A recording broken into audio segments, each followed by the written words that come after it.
Welcome to Paranormal Northwest, a podcast all about the history and the paranormal of the Pacific Northwest. Join me as I tell stories of this great region, the history, the people who live here, and those who may have never left. I'm going to apologize in advance for the sound quality of this episode. I've been having crazy technical difficulties, and I'm currently recording this using my iPad and my headphones with a little microphone on my headphones. I don't have the adapter to connect my Yeti to my iPad because my computer is going crazy and I really wanted to record this episode. So again, I apologize if the sound quality is weird. The cool thing is, though, here's another plug for Anchor, is within the Anchor app, you can record and you can edit that way, which is cool because I don't normally edit my video or my sound bites in that sense.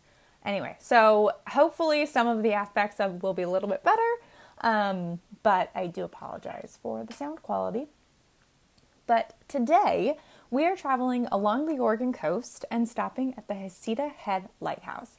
And forewarning, this is a place I have traveled to numerous times. The Oregon coast holds a special place in my heart, and I've always loved spending time there. Not particularly in all of the tourist towns along the coast, but the oft not explored areas. For this episode, I'll be sharing some personal pictures on social media as well. There are also a good number of Spanish names in this episode, both names of people as well as places. I am not a Spanish speaker, so I apologize in advance for any mispronunciations, but honestly, I mispronounce things in English all the time too, so there's that. But for now, grab your sweater, your blanket, and a cup of tea, and let's get started. The Heceta Head Lighthouse is located on the Oregon coast, along the Oregon Coast Highway. Heceta Head lies approximately 13 miles north of the town of Florence. The light was originally lit in 1894 and can be seen 21 miles out to sea. The lighthouse itself sits atop the 1,000-foot-high Heceta Head and extends a further 56 feet into the sky. Heceta Head and the Heceta Head Lighthouse are staples along the Oregon coast. And that was my cat.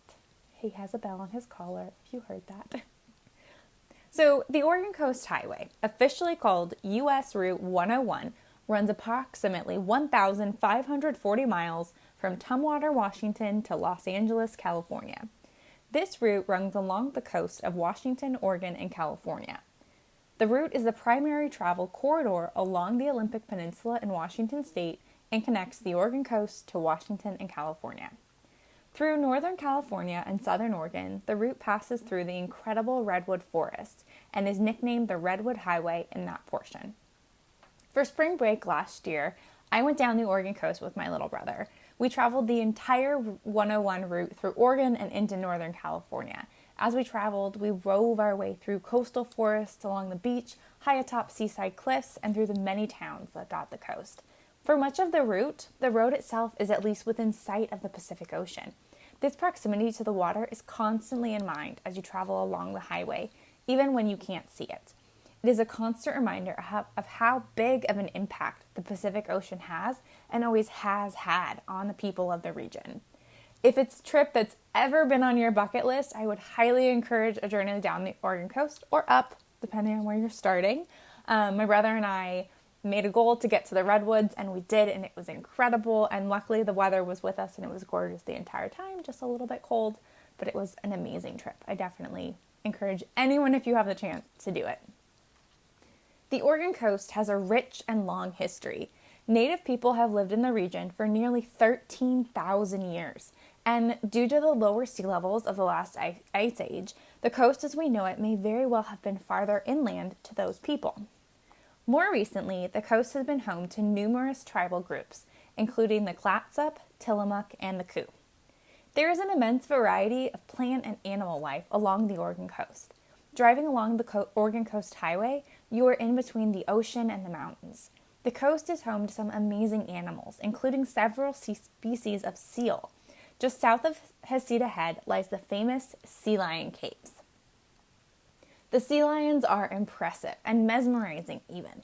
These gentle giants reside in the area throughout the year, however, they are in greater numbers during the winter months. The site is also the only known mainland rookery or nesting area of the Steller sea lion, as well as the California sea lion. The sea lion caves were discovered in 1880 by a local of the area. The land they are located on was privately owned and the caves became a roadside attraction. For years, there were no roads in the area, but in 1930, there began to be rumors and discussion that the new Route 101 would be completed along the hillside above the caves. This prompted investors in the site to spend money to create access to the caves from the hilltop. Previously, the caves were only accessible from the sea. The investors built a 1,500-foot trail into the side of the cliff, with a further set of 135 wooden steps extending into the north entrance of the caves. This access to the caves was opened in August of 1932. The highway slowly grew throughout the 1930s, as did the traffic to the caves. The Sea Lion Caves have been a roadside staple along the Oregon coast since the 1930s, and it continues to be open to visitors to this day. When I went to the caves last year, which I'd already been multiple times, it was the beginning of spring and the sea lions were out of the caves on the rocks. My little brother and I spent an hour just watching them play in the ocean below the cliff. We also went in the morning when they were more active. It's definitely a must stop on your Oregon coast travels, and I will definitely be sharing some of my own pictures of the sea lions on social media.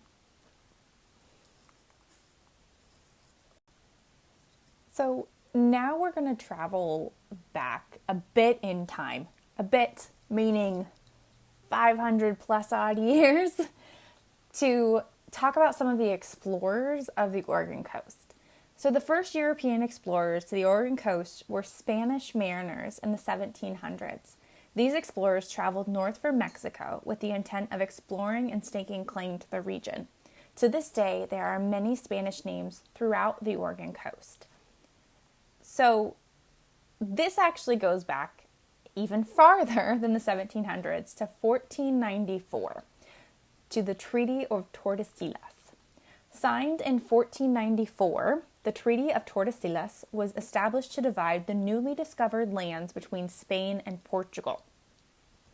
As a reminder, these quote-unquote newly discovered lands were the Americas, two vast continents where hundreds of thousands, if not millions of people already lived and thrived. And they had been, again, quotely, newly discovered only 2 years prior in 1492 by Christopher Columbus. Even though Spain and Portugal generally accepted the lines created by this treaty, by the Treaty of Tordesillas, other nations, including the native peoples of the Americas, did not follow this treaty line, which led to many conflicts. The Spanish explorers were following in the footsteps of Vasco Núñez de Balboa, and I apologize if I completely butchered that. Balboa was a Spanish explorer, governor, and conquistador who holds the distinction of being the first European to see the Pacific, along with his crew, of course. He ventured to the New World in 1500, also only 6 years after the Treaty of Tordesillas, and settled on the island of Hispaniola, which is now the Dominican Republic and Haiti. He also established the settlement of Santa Maria la Antigua del Darien in present-day Colombia. This became the first permanent European settlement in the Americas.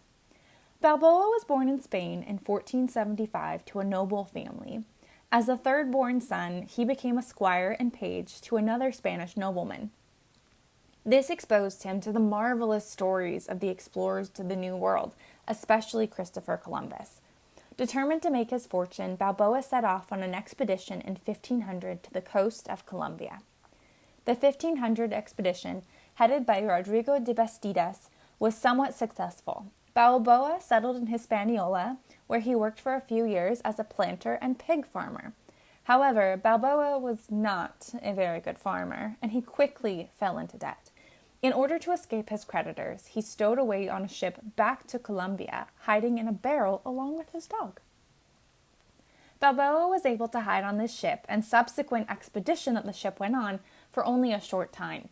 He was quickly discovered and initially ordered to be marooned on the next island they passed. However, he was able to convince the captain and crew that he was a valuable asset to their expedition, as he had already explored the area 8 years prior. The crew was set to wait 50 days, then return back to Hispaniola. However, the crew, including Balboa, were against this plan. Balboa was able to convince the crew and captain that the area along the coast in what is now Santa Maria, Colombia, was better suited for settlement, as the land was more fertile. The crew, and all of the Spanish explorers really, faced conflict with the native people. The area that Balboa was recommending was less dangerous in all regards. The crew did face conflict with the natives in the area, but were triumphant. This led Balboa to gain both respect and authority over his comrades. The other settlers, as they were now settling in the area, did not particularly like the current governor, their reasoning being that he was against them taking all of the natives' gold. Balboa saw an opportunity to gain even more control, and he took it. Balboa was able to aid in overthrowing the current governor and being elected co-mayor of Santa Maria. He continued to gain more power and authority, and by 1511 he was governor of Veruga. Once he became governor, Balboa set out on a campaign to conquer more of the region. Over the next 4 years, he led expeditions fighting the natives, acquiring more territory for Spain, and more importantly, more gold for the King of Spain. However, they were all eager for more. Starting in 1513, Balboa began to hear stories of an area with more gold than any man could imagine. The gold was in a province along the other sea. News of this other sea intrigued and motivated Balboa. Balboa gathered a crew and set out for the South Sea, as it was then called. We now call it the Pacific Ocean. On September 25th, 1513, Balboa and his crew reached the peak of a summit and were able to view the Pacific Ocean. Since then, Balboa has been credited with being the first European to discover the Pacific Ocean. Balboa and his men didn't actually reach the Pacific Ocean for another 4 days, finally reaching it on September 29th, 1513. He spent the next few years exploring the South Sea and creating conflict as he went.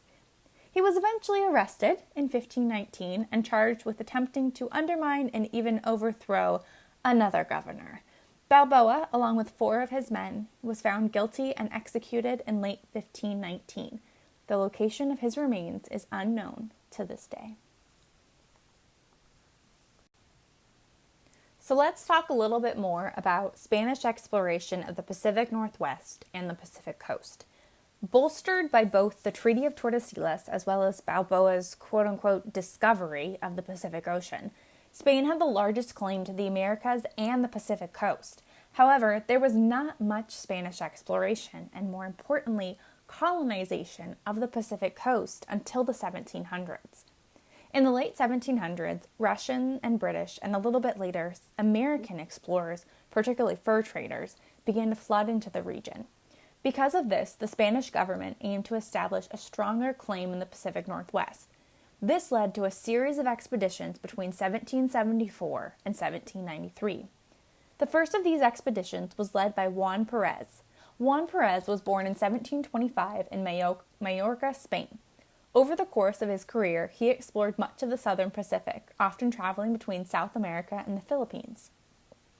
In 1774, Perez was set on the mission to reach the 60-degree latitude point in present-day Cordova, Alaska.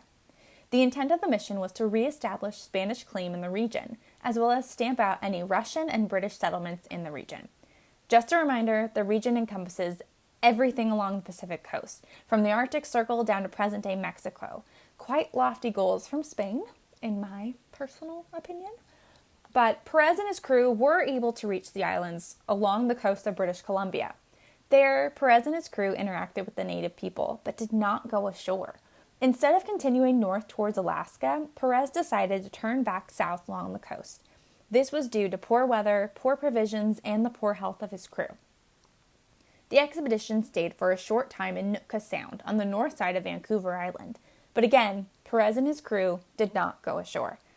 Although his expedition was not successful, in the sense that Perez and his crew did not reach their intended goal, Perez is still remembered as being the first European to sight the island of present-day British Columbia.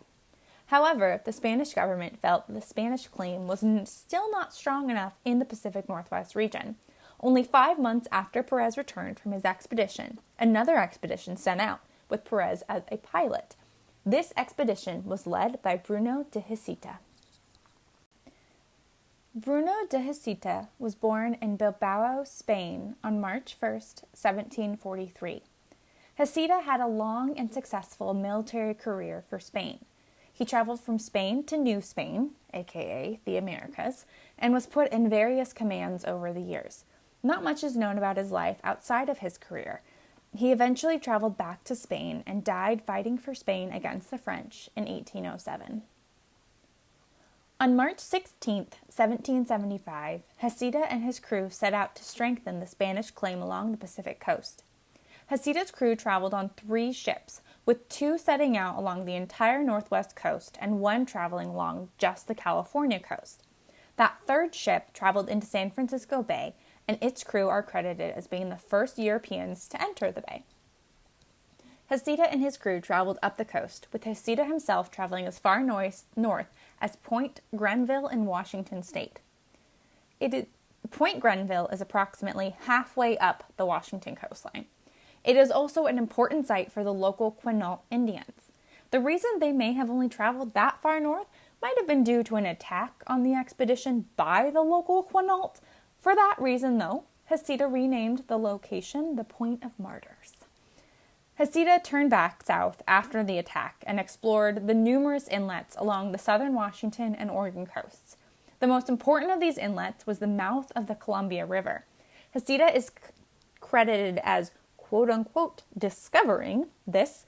The knowledge of this geographic feature is much of what fueled the Lewis and Clark expedition only 30 years later. The crew continued south and returned to present-day Mexico. Many of the Spanish names along the Pacific coast are contributed to the Heceta expedition. Further Spanish exploration. Another expedition set out in 1779 with the intent of discovering how far into Alaska Russia had penetrated. They were also set on discovering the Northwest Passage, as well as capturing James Cook, should they find him, in Spanish waters. At that time, Spain had joined in the fight for American independence as an ally of France. This meant that Cook, as a British officer, was their enemy. However, the Spanish never captured Cook, as he had already been killed in February of that same year in Hawaii. The 1779 exploration did reach Prince William Sound in Alaska, the farthest point north of any Spanish expedition. Much like in previous expeditions, this one was plagued by sickness and poor provisions. This caused the expedition to return to California sooner than planned, without discovering any Russians. You'd think they might have learned something from the previous expeditions? Planned better? I don't know. Maybe. The Spanish held off for a few years on sending further expeditions to the Pacific Northwest coast. In 1788, they sent another expedition to Alaska, again in search of Russians. They were successful this time and found the Three Saints Bay settlement on Kodiak Island.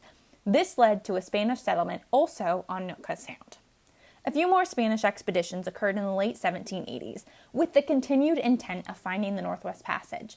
Spoiler alert, there is no Northwest Passage. Other expeditions explored the San Juan Islands in what is now Washington State, as well as the Columbia River. Even with an abundance of exploration in the region, in a relatively short amount of time, the Spanish claim actually weakened in the area. Spanish forces were pushed down to California and Mexico. This is mostly due to how Spain conquered and claimed territory. Spain had the idea that simply claiming land made it yours. However, that didn't mean much to the other explorers in the region. The British, French Canadians, and Americans were beginning to come into the region in greater numbers, and they were staying. They were marrying into the native populations and putting down roots. The Spanish were not. Because of this, even though we have names to remember that Spanish influence of the region, it is still often forgotten. Now, on to the Heceta Head Lighthouse. Heceta Head is located along the Oregon coast, as mentioned prior to the Spanish exploration deep dive. The natural inlet has been a favored fishing spot for the native people of the region for thousands of years. The headlands are part of the Aboriginal land of the Siuslaw people. The Siuslaw people are native to the Oregon coast, along with the Koo and Lower Umpqua bands. They form the confederated tribes of Koo, Lower Umpqua, and Siuslaw. The Siuslaw people lived in cedar plank houses along the coast and the Siuslaw River watershed. As the west coast was explored by the British and Americans and further settled, the native people along the Oregon coast had peaceful relations with the new settlers. In 1855, the federal government of the United States signed a treaty with the three tribes for acquisition of their lands. For their lands, the tribes would be given food, clothing, employment, and education. However, the federal government never ratified this treaty. So instead of living peacefully due to the accords of that treaty, the native people of the coast were rounded up and marched north to Fort Umpqua. The federal government rationalized this due to the 1856 Rogue River War. They said that in removing the natives not involved in the war, they were both protecting them from the conflict as well as preventing them from fighting on the side of the other natives. As with most of the West, the relocated tribes were later moved onto reservations in the region. Heceta Head and the surrounding lands were peaceful for the next 30 years or so.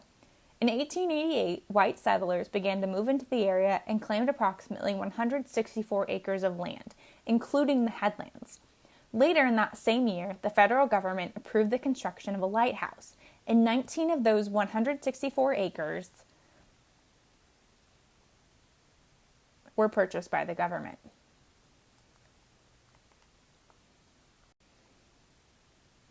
Heceta Head and the surrounding lands were peaceful for the next 30 years or so.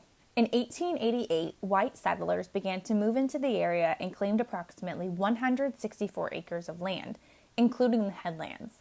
Later in that same year, the federal government approved the construction of a lighthouse, and 19 of those 164 acres were purchased by the government. Construction on the lighthouse began in 1892. Materials were brought from up and down the Pacific coast, including stones from the Clackamas River and bricks from San Francisco. The project consisted not just of the lighthouse, but also two houses, one for the head lighthouse keeper and one for the assistant light keepers. It also consisted of a barn and two kerosene storage buildings. So I want to take a moment to talk about lighthouses. Growing up in the Pacific Northwest, I have been able to explore the Pacific coast on numerous occasions. I've always been fascinated by lighthouses, and we have quite a few of them along the Washington and Oregon coastlines. From Encyclopedia Britannica, a lighthouse is a lighthouse structure, usually with a tower, built on shore or on the seabed to serve as an aid to maritime coastal navigation, warning mariners of hazards, establishing their position, and guiding them to their destinations. From the sea, a lighthouse may be identified by the distinctive shape or color of its structure, by the color or flash pattern of its light, or by the coded pattern of its radio signal. So modern lighthouses are powered by electric bulbs, but ancient lighthouses were simply flames lit in a high tower by the sea. Over time, mirrors were used to extend the visibility of the light out to sea. And my cat now he's silent, but that was my cat. In the 1800s and early 1900s, the lights were powered by kerosene. This made having a lighthouse keeper a necessity. The lighthouse keeper was in charge of keeping the light working. Some lighthouses had space built into the actual lighthouse for the keeper to reside, but some, such as the lighthouse at Heceta Head, had a separate house built for the keeper. So, back to our lighthouse. The lighthouse at Heceta Head stands 56 feet tall, sitting atop the 205-foot-tall headland. The light is visible approximately 24 miles out to sea, making it the strongest light on the Oregon coast. The lighthouse still stands, along with the assistant lighthouse keeper's house. The head lighthouse keeper's house was demolished in 1940. The remaining structure today is run as a bed and breakfast. And every time I visit, I kick myself for not making a reservation to spend the night there. More on why in a moment, though. The lighthouse keeper's house that remains was originally a duplex, designed as a mirror image of itself for the two assistant lighthouse keepers and their families. When the lighthouse was electrified in 1940, the head lighthouse keeper's house was vacated and then dismantled. When the lighthouse was officially automated in 1963, the remaining lighthouse keepers left the existing house. The house, lighthouse, and land are under the control of the U.S. Forest Service. The house and lighthouse were placed on the National Register of Historic Places in 1978. Both have had restoration work done on them, with the lighthouse most recently undergoing a renovation from 2011 to 2013. The intent of the restoration work was to restore the lighthouse to its original 1894 look.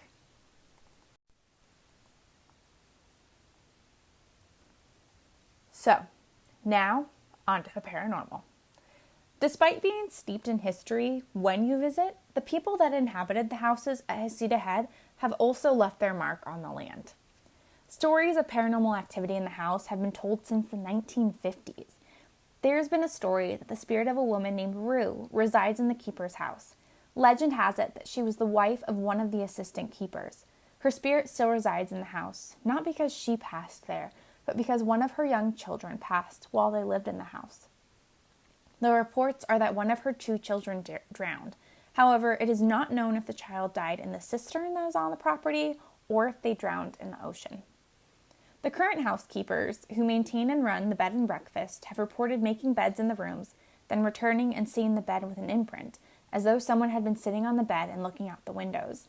Caretakers have also reported seeing a woman in old-time clothing, sometimes just sitting in one of the chairs downstairs or even walking up the stairs. Guests have also reported objects disappearing and reappearing elsewhere, as well as objects that seem entirely out of place suddenly appearing, such as clothing items from the 1890s and early 1900s. As well as with things moving, one of the last keeper's families that lived in the house reported hearing screams throughout the house.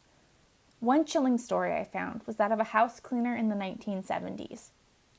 The cleaner was in the attic cleaning the windows when he saw a reflection behind him. Turning around, he saw a woman with white hair wearing a long, dark dress. He was so frightened that he ran out of the house and refused to go in the attic again.